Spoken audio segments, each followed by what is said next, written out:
pressure on the Indian Air Force to get fighters, forget about stealth aircraft.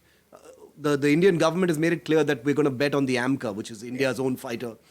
But getting these 4.5 generation fighters like the Rafale, which you've already sunk an enormous amount of money into, even the Indian Navy has signed on for them recently, and there are still these delays. But with this announcement, Vishnu, and that's my next question now, I'm wondering whether this means that things are much clearer as far as the MRFA, or we still can't jump the gun on that. I know as far as Indian procurement is concerned, nothing is over until it's over, right? Nothing is over until it's over, especially when the Rafale is theoretically competing against American fighters like the F-15 Eagle II. Yeah.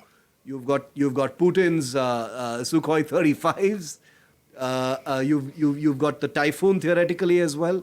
So it ain't over until it's over, and I completely agree with you on that.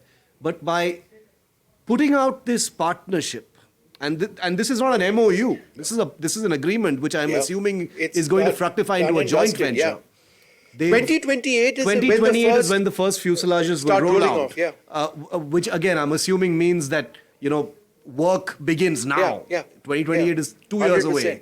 Away. That's like more than just a foot in the door. No, I would suggest that they are leading in this competition. Yeah. All the Indian Air Force officers that we speak to, and they couch this language carefully, so I'm going to be responsible in how I report this. They say that they've had an exceptional experience with the Rafale. The Rafale is the aircraft of choice for them, but they will go through this process. It is a legal process.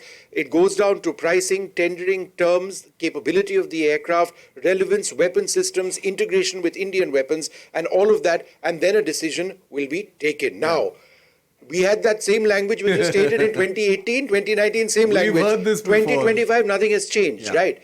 However, we've got 26 naval Rafales as well. We will be acquiring them from a few years down the road as a special arrangement.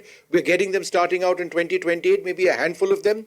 But India wants 140, and the French would jump at that. Any defense manufacturer in the world would jump at that. Yeah. If our requirement is that, look, you can't let go of we need it now, or we're finally waking up to the fact that we need it as soon as possible, then they will all set up, or certainly the French have already acted, and they're setting up this facility. And the Tatas are, and the French are working with them for pre-production agreements, or for agreements specific to the production of these components.